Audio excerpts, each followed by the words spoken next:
Bismillahirrahmanirrahim. Assalamualaikum warahmatullahi wabarakatuh. Perkenalkan, nama saya Firman Aulia dari SMKS Jakarta Pusat 1. Video kali ini saya akan menerangkan tentang proyek-proyek yang ada di dalam magang di PT Universal Big Data Kota Malang, di mana di sini kita semua diajarkan untuk membuat proyek-proyek tentang data science. Adapun yang sudah kami terima atau sudah diajarkan, yang pertama yaitu sistem rekomendasi produk e-commerce, yang kedua yaitu klasifikasi headline berita berdasarkan berita itu hoax atau tidak, yang ketiga sentimen analisis pemilihan presiden yang beberapa waktu lalu, dan yang keempat analisa lulusan SMK selama 3 tahun, apakah anak tersebut atau lulusan tersebut bekerja, melanjutkan kuliah, atau menganggur. Baik, langsung saja. Yang pertama yaitu kita langsung ke proyek yang pertama, yaitu sistem rekomendasi produk e-commerce. Saya akan mencoba menjelaskan tentang alur pembuatan sistem rekomendasi produk e-commerce yang telah diajarkan oleh PT Universal Big Data kepada kami semua yang sudah magang di tempat tersebut. Yang pertama, langkah pertama yaitu kita akan mengkoneksikan Google Drive kita ke dalam Google Colapse. Oh iya, untuk tools-toolsnya yang digunakan dalam data science itu, yang pertama kita menggunakan Google Colapse, yang kedua nanti untuk bahasa pemrogramannya kita menggunakan Python. Untuk langkah-langkahnya, yang pertama kita akan mengkoneksikan Google Colapse kita ke dalam dengan Google Drive kita. Ini langkahnya. Terus yang kedua, kalau sudah terkoneksi antar Google Colapse dengan Google Drive kita, ini tandanya di sini ada tanda centangnya warna hijau. Terus langkah yang kedua yaitu import pandas SPD. Ya, di sini dijelaskan kita akan mengimport library Panda. Ya, dia variabelnya menggunakan PD. Dan terus kita akan mengimport file CSV-nya. File CSV-nya yang sudah kita upload di Google Drive sebelumnya. Di sini. Di sini ya teman-teman ya. Sini, dan ini perintah untuk menginformasikan jumlah baris, jumlah kolom, terus kolom fiturnya, terus non values ini bahwa dia data tersebut masih terdapat data-data yang kosong. Nah, di sini dijelaskan untuk jumlah barisnya itu terdapat 541.909 baris, kolomnya terdapat 8 kolom. Ya, nama-nama kolomnya ada invoice number, ada stock code, description, quantity, invoice date, unit price, customer ID, dan country. Langkah selanjutnya itu membersihkan data dengan perintah.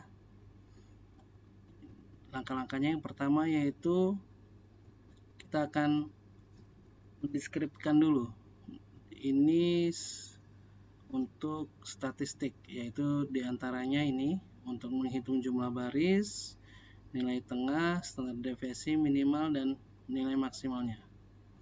Nah, di sini dijelaskan lagi itu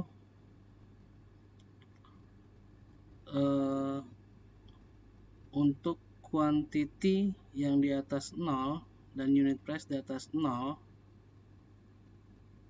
terus dicek lagi apakah data tersebut masih ada yang nol. Ya, ini tanda-tandanya yang ada nolnya, ini customer ID. Ya, terus setelah ketahuan kalau ada yang nol, kita drop kolom tersebut. Ini perintahnya. Ya. Nah, setelah dihapus kolom customer ID, maka jumlah datanya, jumlah barisnya itu berkurang menjadi 397.888. Setelah itu kita akan membuat matriks, yaitu tentang pivot table, dimana nanti matriksnya yaitu antara customer ID, stock code, dan quantity. Setelah itu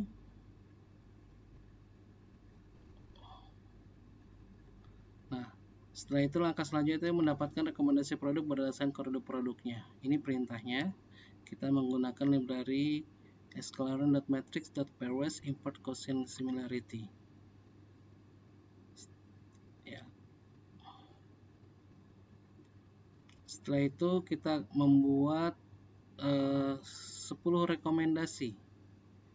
10 rekomendasi untuk barang-barangnya. Barang-barang yang ada di e-commerce tersebut. Dan ini 10 rekomendasinya. Nah, ini setelah itu kita membuat lagi sistem rekomendasi produk dan membandingkan customer seperti ini. Selanjutnya, ya, ini selanjutnya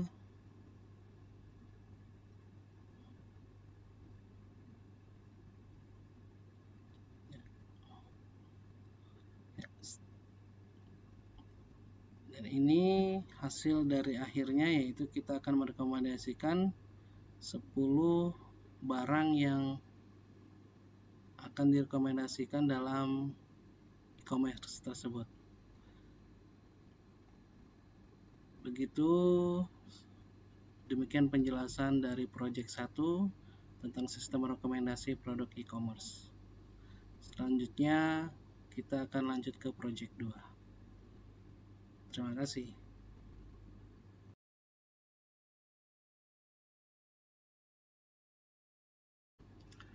Baik, selanjutnya kita langsung ke project 2, yaitu klasifikasi headline berita berdasarkan berita itu hoax atau tidak.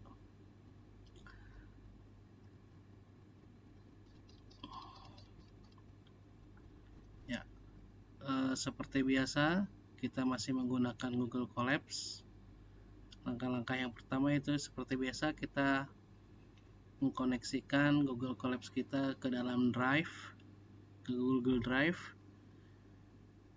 Terus seperti biasa juga kita mengimport library Pandas, dan ini untuk lokasinya, lokasi filenya. Ya.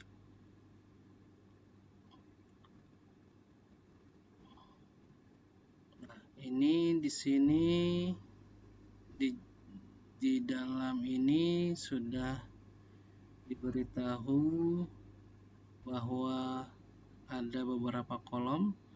Yang pertama kolom unnamed, title, timestamp, full text, author. Yang kedua yang terakhir itu kolom hoax. Ya. Langkah selanjutnya itu kita akan membuang atau menghapus kolom timestamp dan author. Ya. Timestamp dan author karena tidak digunakan di dalam metode klasifikasinya. Nah, setelah dibuang, ini ditampilkan, maka timestamp dan autornya sudah nggak ada. Ya.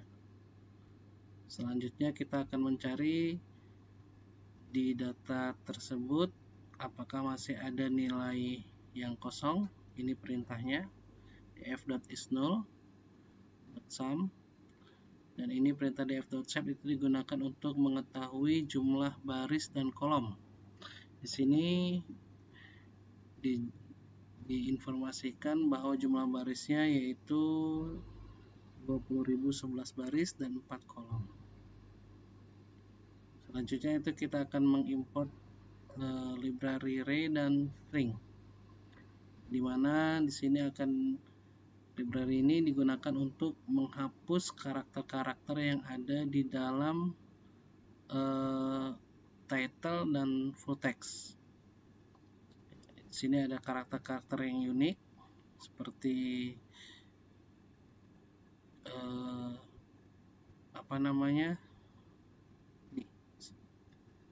seperti yang saya blok ini, karakter-karakter uniknya.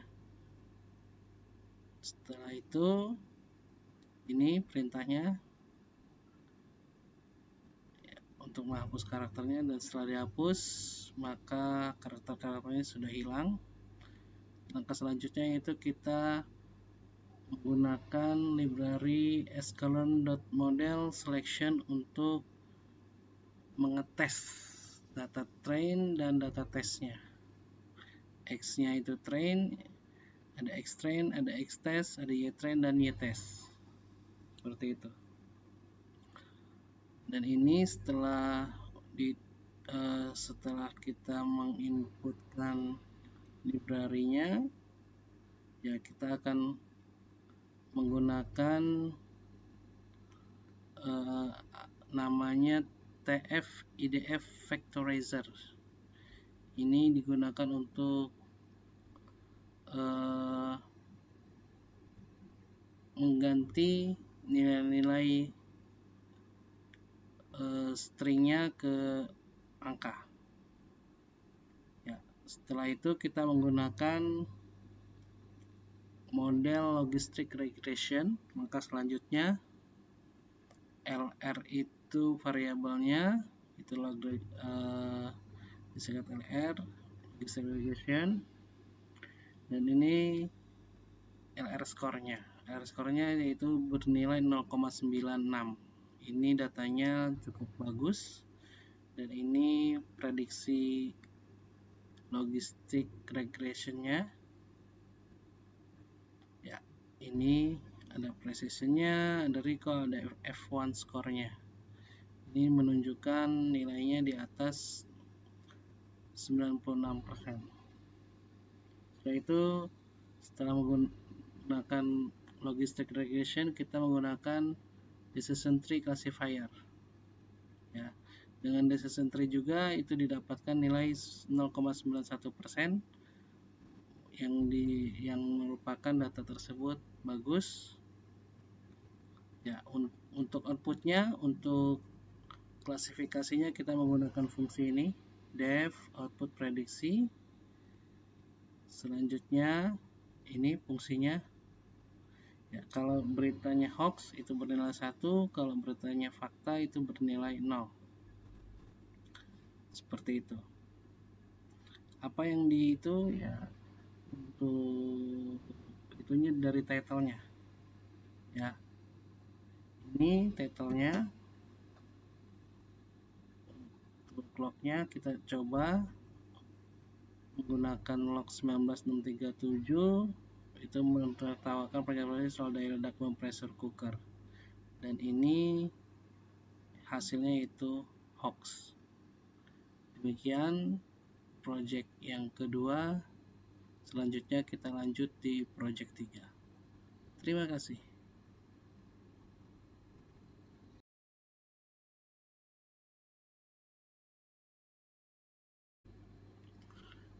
Baik, selanjutnya kita langsung ke project ketiga, yaitu tentang sentimen analisis pada pemilihan presiden tahun 2024 kemarin.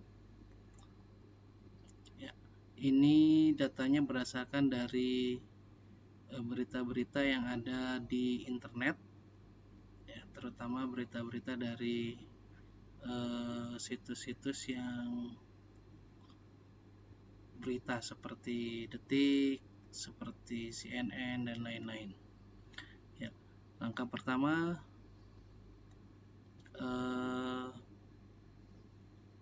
ya, pada project ketiga ini kita menggunakan model nanti yang namanya text block. Ya, seperti biasa langkah pertama itu kita mengkoneksikan Google Colapse kita dengan Google Drive kita.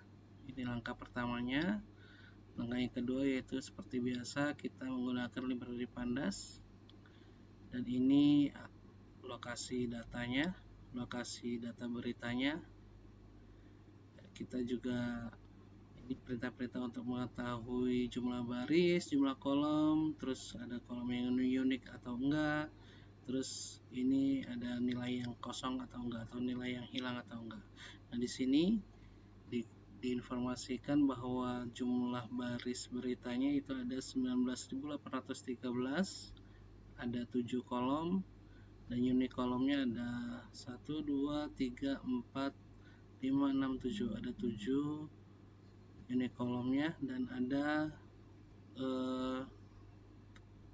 nilai yang kosongnya atau nilai hilangnya itu sebanyak 1880 record atau datanya.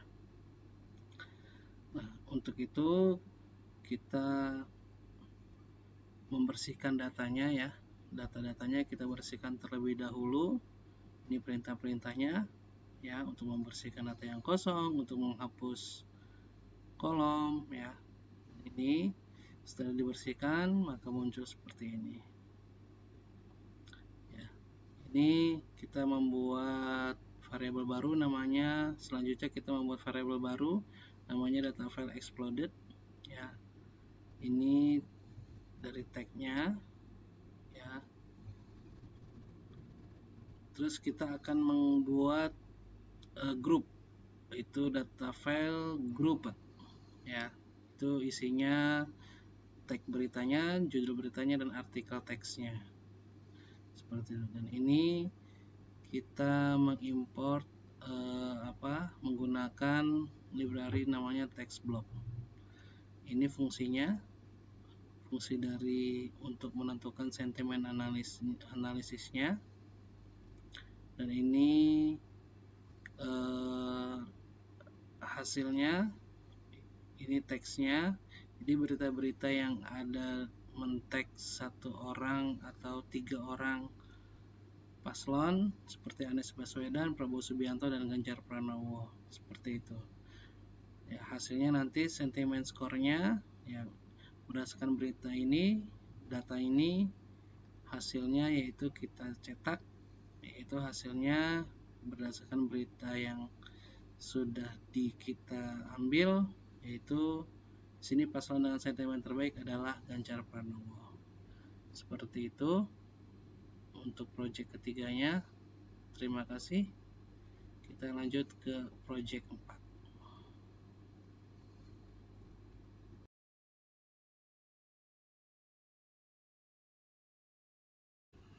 Baik, selanjutnya kita akan langsung ke project keempat.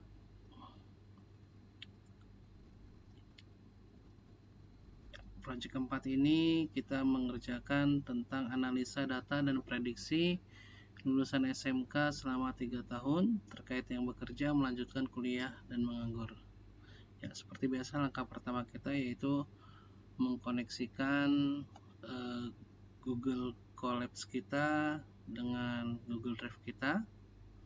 Ya, setelah berhasil, yaitu kita mengimport library kita, yaitu library-nya kita menggunakan 2 library, yaitu Pandas dan NumPy. Terus langkah selanjutnya yaitu kita membaca data setnya ya.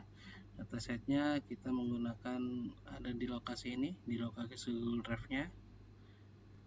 Terus untuk melihat jumlah kolom dan jumlah baris itu menggunakan df.shape. Di sini terdapat 6.500 baris dan terdapat 5 kolom. Kita akan menghapus kolom-kolom yang bernama 6M 0,1 dan 6M 0. Setelah terhapus ini hasilnya tinggal nama, tahun, dan status ya. Dan ini kita akan melihat apakah di data tersebut masih menyimpan nilai nolnya, dan ternyata masih ada ya, yaitu di kolom tahun itu ada 1500 dan di status juga ada 1500 data yang masih bernilai 0 atau kosong. Dan ini recordnya. Setelah itu kita hapus recordnya menggunakan df.dropna ya. Setelah dihapus sudah kosong semua dan tersisa 5000 baris dan 3 kolom ya. Setelah ini kita akan memvisualisasikan siswa lulusan per tahun dan mengurutkan data berdasarkan tahunnya menggunakan df group, df sort, df.sort.values. Ini berdasarkan tahun dan ini juga berdasarkan tahun, kita grupkan. Dan ini kita menampilkan berbagai data tahun yang berbeda pada kolom tahun. Ini seterusnya kita akan menyiapkan array yang kosong untuk menyimpan hasil kalkulasi status siswa pada tiap tahunnya. Itu data bekerja, data kuliah, data menganggur, dan data tahun. Dan ini ada pengulangannya atau mengkalkulasinya menggunakan perulangan for. Ini kita udah mengelompokkan datanya menjadi array seperti ini. Terus kita langkah selanjutnya itu membuat JSON yang berisi semua data yang dihasil dari proses sebelumnya. Itu menggunakan fungsi ini, data underscore value, tahun bekerja, kuliah, menganggur. Ya, terus simpan data JSON-nya menjadi bentuk data frame-nya seperti ini hasilnya. Selanjutnya yaitu kita visualisasi grafiknya dengan pyplot. Itu yang langkah pertama, itu kita mengimport matplotlib.pyplot.splt seperti ini. Ini hasil grafiknya, ditunjukkan bahwa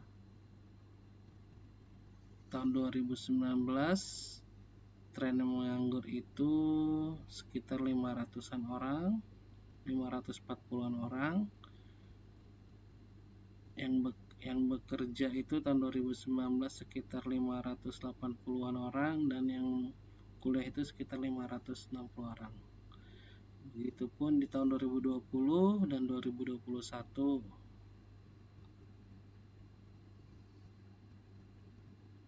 Selanjutnya yaitu kita membuat variabel X sama dengan UDF, Y bekerja sama dengan UDF, Y kuliah sama dengan UDF, Y menganggur sama dengan UDF. Kita melakukan splitting data tray-nya ya. Ini sintaksnya. Terus kita akan melakukan modeling pada setiap status dengan model support vector regression. Seperti ini langkahnya. Selanjutnya kita akan membuat prediksi tahun depan ya. Tahun 2022-nya diprediksinya. Setelah diprediksi fungsinya ini kita diukur MSE-nya atau mean squared error-nya.